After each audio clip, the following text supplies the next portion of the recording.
বাহির বলে দূরে থাকুক, ভেতর বলে আসুক না।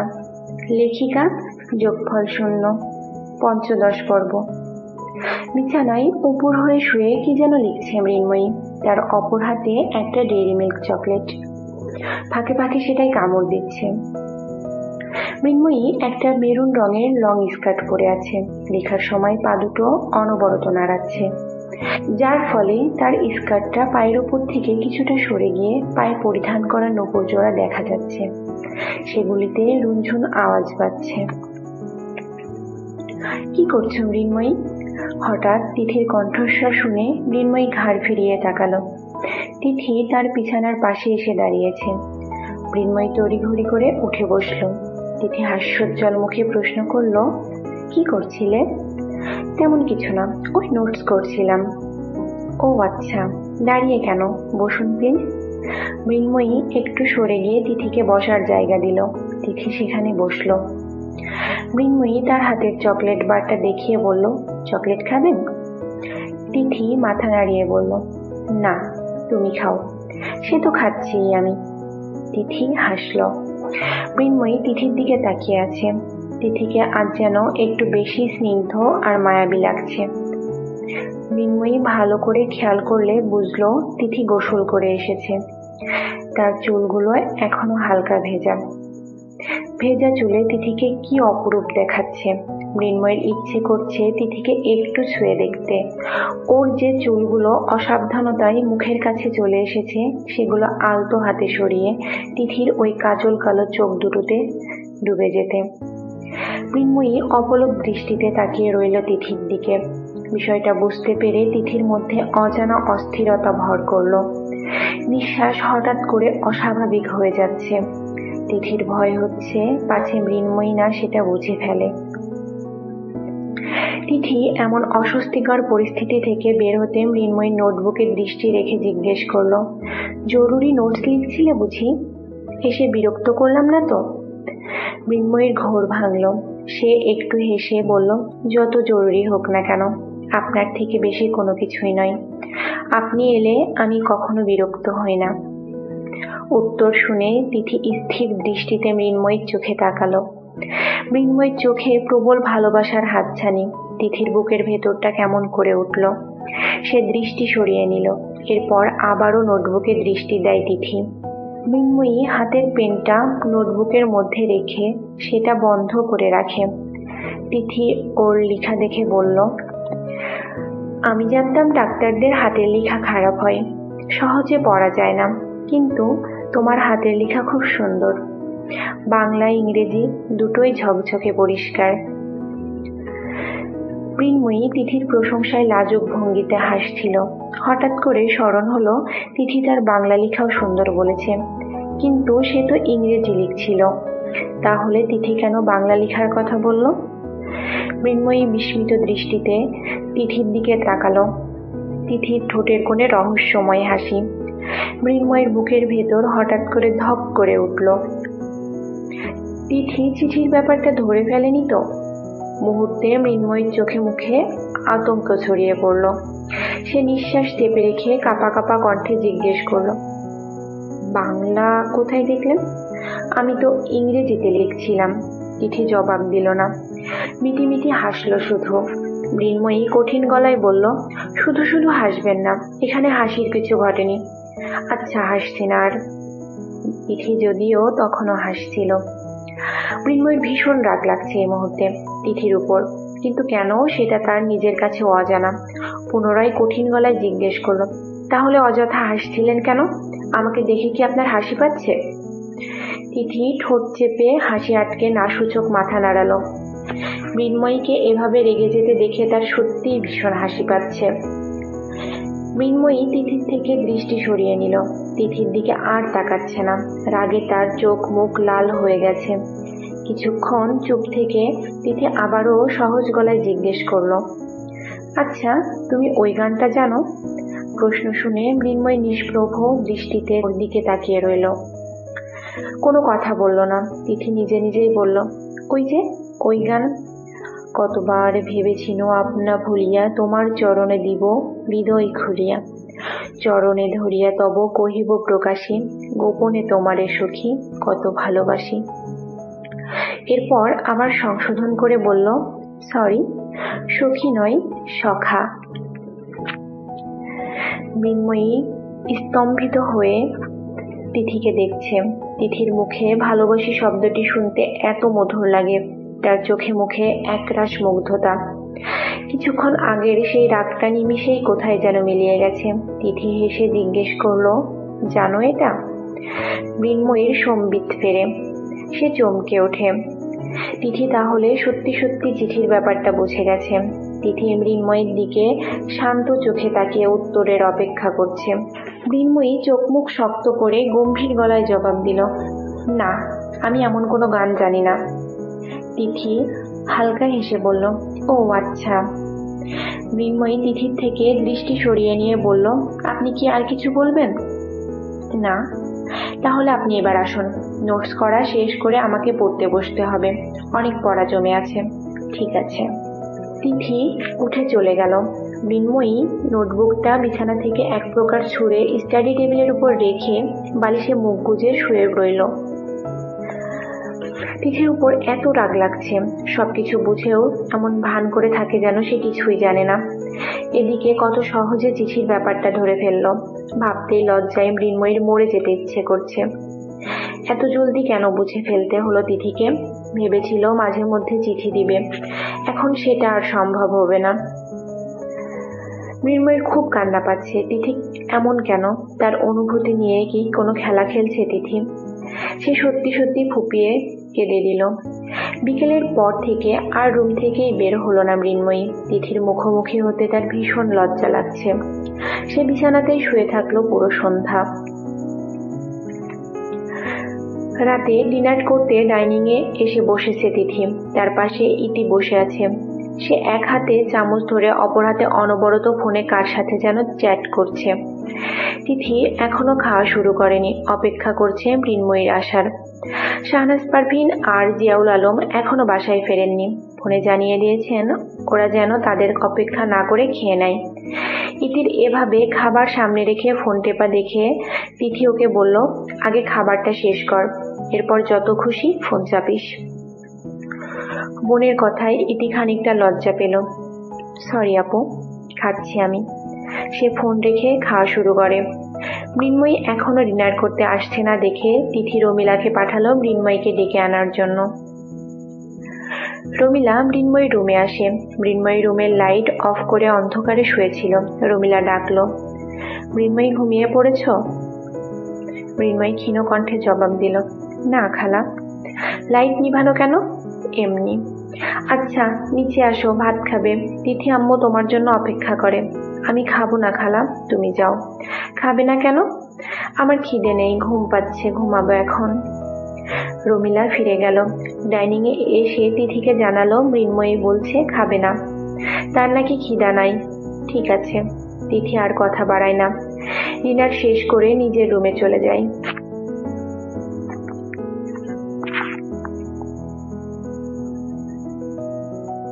সকাল 8টা।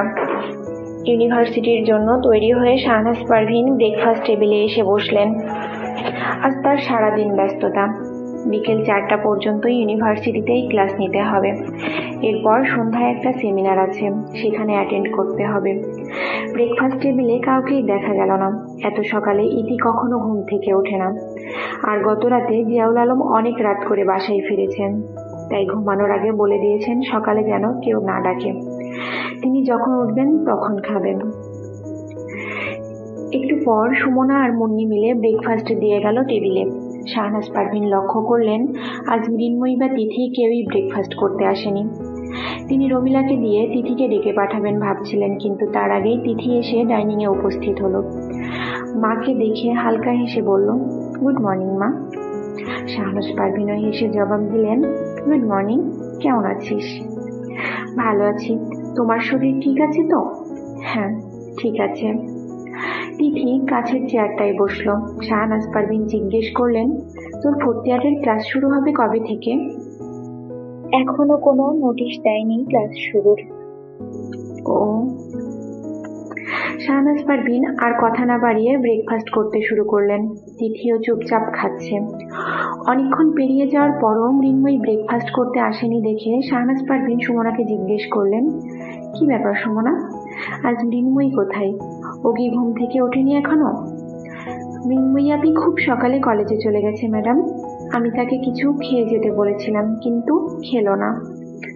তিথি আগেই এমন কিছু আন্দাজ করেছিল। এখন সুমনার থেকে শুনে একটা দীর্ঘশ্বাস ফেলে চুপ করে থাকলো। শাহনাজ পারভীন চিন্তিত স্বরে বললেন, কিন্তু ও তো কখনো এত সকালে কলেজে যায় না। তারপর আবার নিজে থেকেই বললেন, হতে পারে কোনো জরুরি ক্লাস আছে আজ।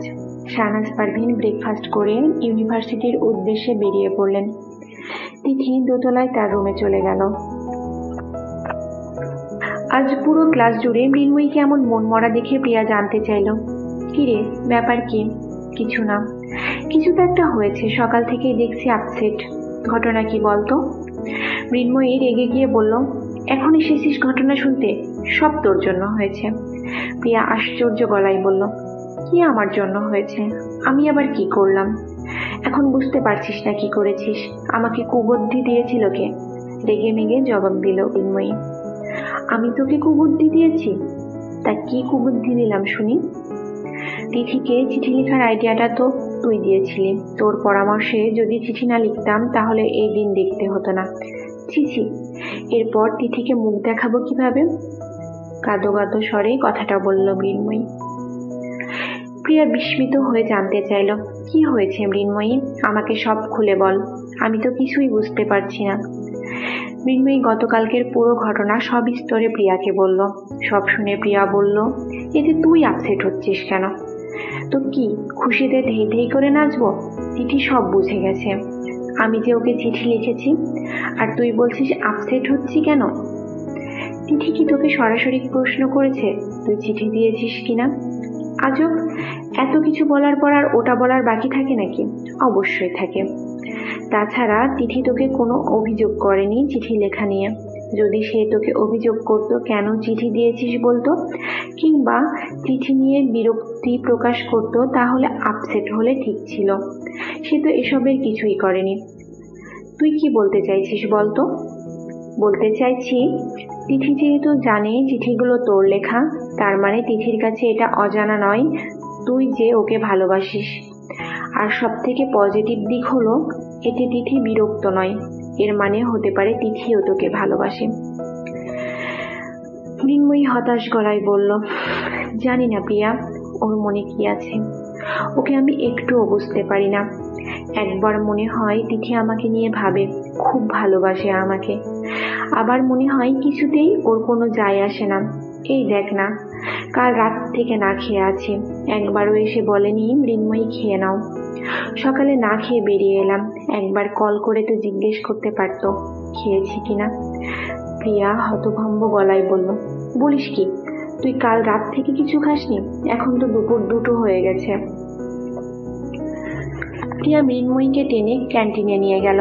খাবার অর্ডার দিয়ে বলল, এমন পাগলামি কেন করিস তুই? জানি না আমি, তিথি কেন এমন করে বলতো? আমার খুব কষ্ট হয়। একবার একটা কল করে জিজ্ঞেস করলে কি হতো? প্রিয়া কি বলবে বুঝতে পারলো না, চুপ করে থাকলো। ওয়েটার খাবার দিয়ে গেল। মৃন্ময়ী খাওয়া শুরু করে। খাওয়ার মধ্যে মৃন্ময়ী প্রিয়াকে বলল, জানিস আমার বেশি খারাপ লাগছে, তিথিকে আর চিঠি দিতে পারবো না।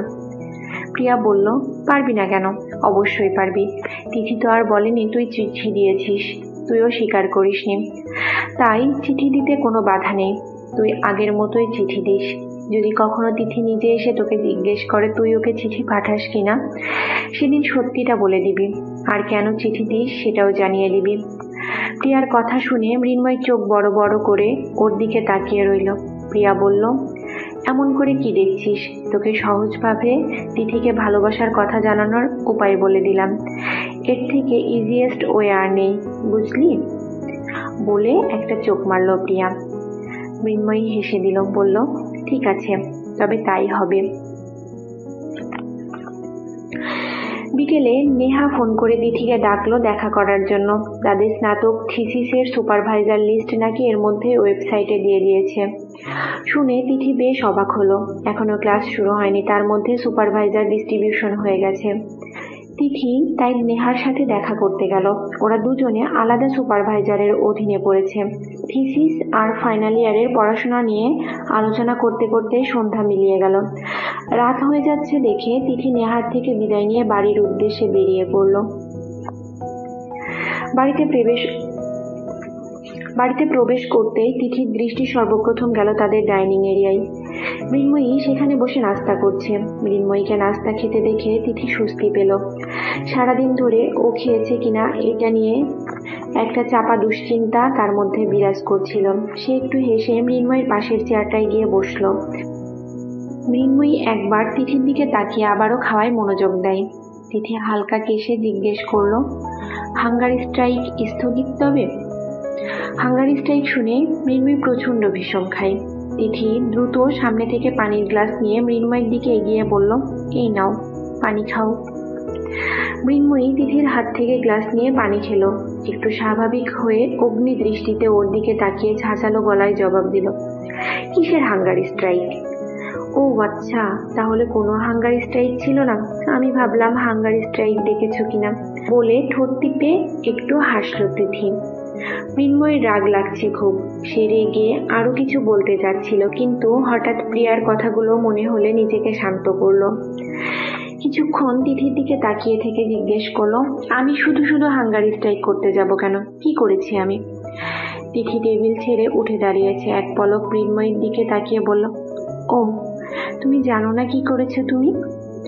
বলে চলে যাওয়ার জন্য হাঁটা ধরলে মৃন্ময়ী তিথির সামনে গিয়ে ওর পথ রোধ করে দাঁড়ায়। তিথি থেমে যায়। মৃন্ময়ী ওর মুখোমুখি হয়ে জিজ্ঞেস করে, আপনি বলুন কি করেছি আমি? তিথি চুপ করে থাকে। মৃন্ময়ী আরো খানিকটা তিথির দিকে এগিয়ে আসে। তিথির চোখে চোখ রেখে তাকায়। মৃন্ময়ীর চোখে তাকিয়ে তিথির বুকের ভেতর আবারও সেই অজানা অস্থিরতা শুরু হয়। কেমন ঘোর লাগা চোখে তাকিয়ে আছে মৃন্ময়ী।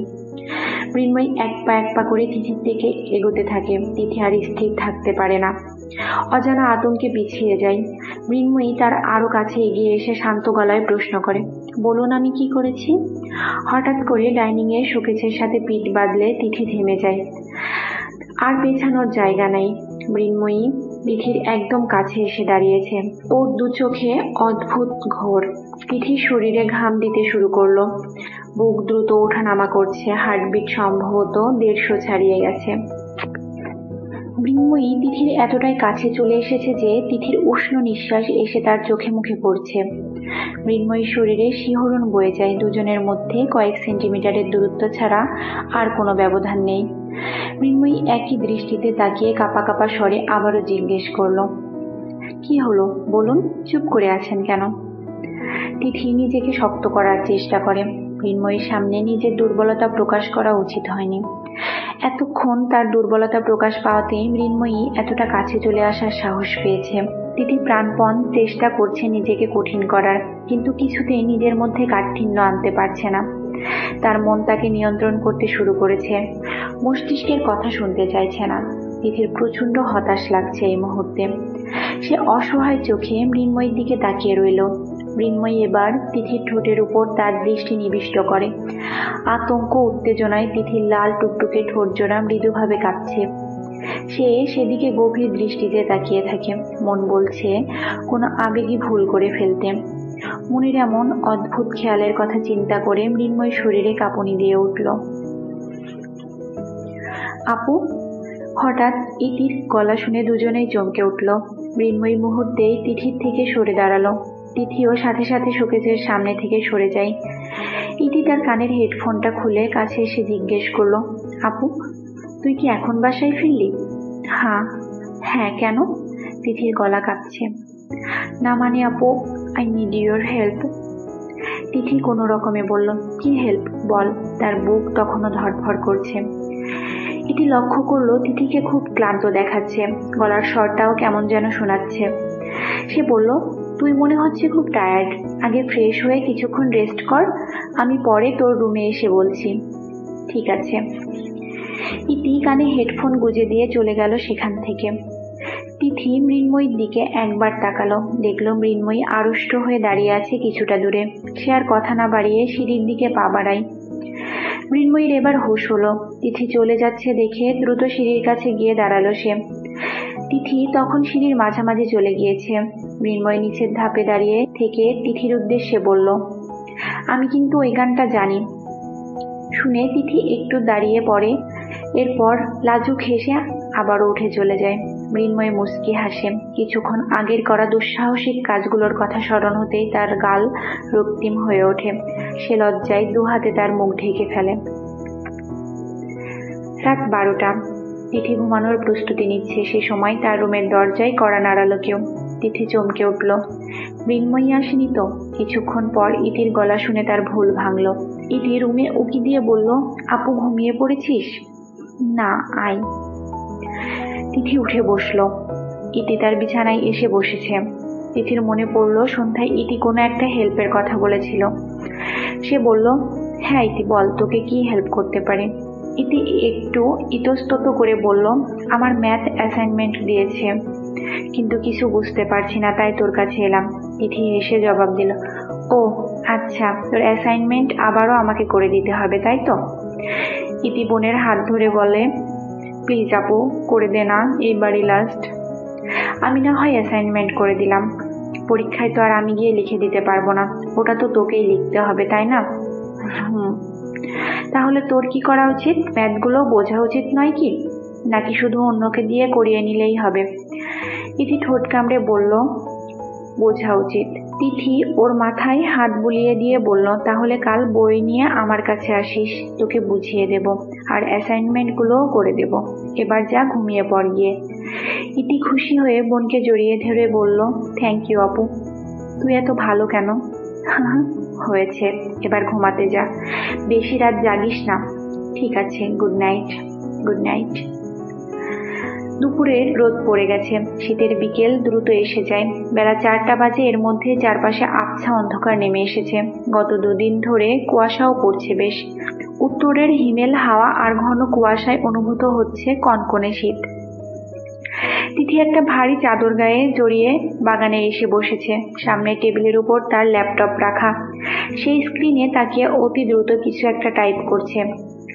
ফাইনাল ইয়ারের থিসিস প্রপোজাল আজকের মধ্যেই সাবমিট করতে হবে সুপারভাইজারকে। এতদিন থিসিস টপিকটা নিয়ে ভাবতে ভাবতেই সময় পেরিয়ে গেল। ডেডলাইন আজ সন্ধ্যা 6টা। অবশ্য তিথির থিসিস প্রপোজাল অলমোস্ট রেডি। সুপারভাইজারকে মেল করে পাঠালেই কাজ কমপ্লিট আপাতত। ফাইনাল ইয়ারটা যে পড়াশোনার ভালোই প্রেসারে কাটবে তা এখনই কিছুটা আঁচ করতে পারছে তিথি। 4র্থ বর্ষের ক্লাস শুরু হতে না হতেই থিসিস নিয়ে সুপারভাইজার যেভাবে প্রেসার ক্রিয়েট করছেন, তাতে আগামী 1 বছর যে খুব চাপে রাখবেন তা বলা বাহুল্য। মৃন্ময়ী ছাদের এক প্রান্তে রেলিং ধরে দাঁড়িয়ে আছে। ছাদ থেকে দেখা যাচ্ছে তিথি বাগানে বসে ল্যাপটপে কাজ করছে। সে চুপচাপ সেখানে দাঁড়িয়ে এক মনে তিথিকে দেখছে। এভাবে তিথির দিকে তাকিয়ে থাকতে ভীষণ ভালো লাগছে তার। মনে এলোমেলো হাজারো স্বপ্ন উকি দিচ্ছে। মৃন্ময়ের টার্ম এক্সাম শেষ হয়েছে কদিন হলো। এখন কয়েকদিন কলেজে পড়াশোনার চাপ খানিকটা কম। চাইলে 2-3 দিনের জন্য বগুড়া থেকে ঘুরে আসতে পারে, কিন্তু কেন যেন যেতে ইচ্ছে করছে না। মৃন্ময়ী সিঁড়ি বেয়ে বাগানে নেমে এলো। তিথি টেবিলের অপর পাশের একটা চেয়ারে বসলো গিয়ে। তিথি একবার চোখ তুলে তাকিয়ে আবারও কাজে মনোযোগ দিল। মৃন্ময়ী জিজ্ঞেস করলো, খুব ব্যস্ত নাকি? তিথি প্রপোজাল ফাইলটা মেল করে ল্যাপটপ শাটডাউন দিয়ে রাখলো। এরপর মৃন্ময়ীর দিকে তাকিয়ে বলল, ছিলাম, এখন আর নেই। মৃন্ময়ী একটু হাসলো। তিথি জিজ্ঞেস করলো, তোমার পরীক্ষা শেষ তাহলে? মৃন্ময়ী হতাশ গলায় বলল, পরীক্ষা শুরু আছে কিন্তু শেষ নেই। তিথি হেসে দিল। মৃন্ময়ী মুগ্ধ নয়নে তাকিয়ে আছে। তিথির হাসি মুখ দেখতে এত ভালো লাগে। সারাদিন এই হাসি মুখটা দেখার তৃষ্ণাতেই যেন থাকে তার চোখ দুটো। তা বাড়ি যাচ্ছ কবে? তিথির প্রশ্ন শুনে মৃন্ময়ী কিছুটা অবাক হয়ে জিজ্ঞেস করলো, বাড়ি মানে? বগুড়ার কথা বলছেন? হ্যাঁ। আপনি বুঝি বিরক্ত হচ্ছেন আমি এতদিন ধরে যাচ্ছি না দেখে? কিছুটা অভিমানী স্বরে জবাব দিল মৃন্ময়ী। তিথি মৃন্ময়ীর দিকে স্থির দৃষ্টিতে তাকিয়ে গম্ভীর গলায় প্রশ্ন করলো, তোমার কি তাই মনে হয়? মৃন্ময়ী তিথির চোখে তাকালো একবার, এরপর দৃষ্টি সরিয়ে হালকা গলায় বলল, না তা মনে হয় না। তিথি হাসলো। লজ্জা পেয়ে মৃন্ময়ী ঠোঁট টিপে হাসছে। তিথি খেয়াল করলো এই শীতল আবহাওয়াতেও মৃন্ময়ী পাতলা একটা সেলোয়ার কামিজ পরে আছে। সে জিজ্ঞেস করলো, এত শীতের মধ্যে এমন পাতলা পোশাক পরে আছো কেন? ঠান্ডা লেগে যাবে তো? প্রশ্ন শুনে মৃন্ময়ী খানিকটা অপ্রস্তুত হয়ে পড়ল। সে আর বগুড়ায় যায়নি, তাই শীতের পোশাক আনা হয়নি। ভেবেছিল প্রিয়ার সাথে শপিং মলে গিয়ে কয়েকটা শীতের পোশাক কিনে ফেলবে, কিন্তু কলেজের পর শপিং এ যাওয়ার কথা মনেই থাকে না। বাড়ি ফিরলে মনে পড়ে শুধু। মৃন্ময়ী একটু ইতস্তত করে জবাব দিল, বাড়ির ভেতরে তো তেমন শীত লাগে না, তাই আর কি। আর ছাদে? সেখানেও বুঝি শীত লাগছিল না? এতক্ষণ তো ছাদে দাঁড়িয়েছিলে। মৃন্ময়ী থতমত খেল। তিথিকে সে গত 1 ঘন্টা যাবৎ ল্যাপটপ স্ক্রিন ছাড়া আর অন্য কোনো দিকে তাকাতে দেখেনি। তাহলে তিথি কিভাবে দেখলো সে যে ছাদে ছিল? দিব্যচক্ষু আছে নাকি মেয়েটার? মৃন্ময়ী খানিকটা লজ্জা পেল। ছাদে দাঁড়িয়ে থাকার ব্যাপারটা যেহেতু তিথি জানে, তাহলে নিশ্চয়ই এটাও জানে সে যে এতক্ষণ তাকেই দেখছিল। মৃন্ময়ীকে এভাবে অস্বস্তিতে পড়তে দেখে তিথি প্রসঙ্গ পাল্টে জিজ্ঞেস করলো, চা খাবে? মৃন্ময়ী উৎসাহী গলায় জবাব দিল, হ্যাঁ খাবো। ঠিক আছে বসো, আমি চা করে নিয়ে আসছি। তিথি উঠে বাড়ির দিকে চলে গেল। মৃন্ময়ী বাগানে বসে আছে। এখানে সত্যি খুব শীত লাগছে। মন চাচ্ছে বাড়ির ভেতরে চলে যেতে, কিন্তু তিথি তো এখানেই বসতে বলল। মৃন্ময়ী তার এক হাত বাহুতে ঘষে একটু গরম করতে চাইল নিজেকে। গলা খুসখুস করছে হঠাৎ করে। মৃন্ময়ী একটু কাশল। তিথি বাড়ির দরজার কাছে চলে গেছিল। মৃন্ময়ী কাশির শব্দ শুনে ফিরে এলো। গা থেকে চাদরটা খুলে মৃন্ময়ীর গায়ে জড়িয়ে দিতে দিতে বলল, নাও এটা তুমি পরো, দেখেছো এইটুকু সময়ের ঠান্ডা লেগে গেছে। মৃন্ময়ী নিবিড় দৃষ্টিতে তিথিকে দেখছে। তিথি মৃন্ময়ীর গায়ে চাদরটা ভালো করে জড়িয়ে দিয়ে ওর কপালে হাত রাখলো। মৃন্ময়ী খানিকটা কেঁপে উঠল যেন। তিথি হাত সরিয়ে আস্তে করে বলল, না জ্বর আসেনি। এরপর চলে গেল চা করতে। মৃন্ময়ী তিথির চাদর গায়ে চুপচাপ বসে রইল। উষ্ণ একটা পরশে তার সম্পূর্ণ শরীর মন আচ্ছন্ন হয়ে আছে। মৃন্ময়ীর মনে হচ্ছে তিথি যেন তাকে জড়িয়ে ধরে আছে। চাদরের উষ্ণতায় তিথির দেহের উষ্ণতা অনুভব করে মৃন্ময়ীর শরীর শিউরে উঠল। চাদর থেকে আসা একটা মিষ্টি সুগন্ধে মৃন্ময়ী কোথায় যেন বিলীন হয়ে যাচ্ছে। এটা তিথির গায়ের সুগন্ধ। তিথি কাছে থাকলেই কেবল এই সুগন্ধটা পায় সে। মৃন্ময়ী কল্পনায় তিথির মাঝে ডুবে গেছে। চোখ বন্ধ করে চাদরটা জড়িয়ে ধরে প্রাণ ভরে মিষ্টি সুগন্ধি আর উষ্ণ পরশ অনুভব করছে। এত প্রশান্তিময় লাগছে তার। সম্ভবত এই অনুভূতিকেই স্বর্গসুখ বলে। এক মুহূর্তে মৃন্ময়ীর ভেতরে চঞ্চলতা পরম পর্যায়ে পৌঁছে গেল। বুকের ভেতর কম্পন সৃষ্টি হচ্ছে। মনে হচ্ছে জীবন এখানেই থেমে যাক। তিথির গায়ে সুগন্ধ আর তিথিকে ছাড়া সে আর কিছুই অনুভব করতে চায় না। মৃন্ময়ী ক্রমশ তিথির ভাবনায় তলিয়ে গেল। কি হয়েছে মৃন্ময়ী? তিথির ডাকে মৃন্ময়ী চমকে চোখ মেলে তাকালো। তিথি চা নিয়ে এসেছে। মৃন্ময়ী দ্রুত নিজেকে সামলে নিয়ে বলল, কই কিছু হয়নি তো। তিথি চেয়ারে বসে চায়ের কাপটা মৃন্ময়ীর দিকে বাড়িয়ে দিয়ে বলল, নাও চা খাও। Thank you. মৃন্ময়ী কাপ তুলে চায়ে চুমুক দিচ্ছে, কিন্তু তার হাত প্রচন্ড কাঁপছে। নিজেকে স্বাভাবিক রাখতে চাচ্ছে, তবুও যেন তা পারছে না। বিষয়টা তিথির নজর এড়ালো না, তবে সে এই নিয়ে কোনো প্রশ্ন করলো না। মৃন্ময়ী চা খাওয়া শেষ হলে তিথি জিজ্ঞেস করলো, কাল তো শুক্রবার, তুমি ফ্রি আছো তাই না? হ্যাঁ, কাল বিকেলে তৈরি থেকো, তোমাকে নিয়ে একটু বেরোবো। বলে তিথি টেবিলের উপর থেকে তার ল্যাপটপ তুলে নিয়ে বাড়ির ভেতরে চলে গেল। মৃন্ময়ী তিথির যাওয়ার পানে চেয়ে আছে। তার যদিও ভাবা উচিত তিথি কাল তাকে কোথায় নিয়ে যাবে, কিন্তু তা সে ভাবছে না। তিথি চলে যাওয়ার পর চাদরটার দিকে তাকিয়ে একটা মিষ্টি হাসি দিল মৃন্ময়ী। তারপর উঠে সেও বাড়ির ভেতরে চলে গেল। চলবে।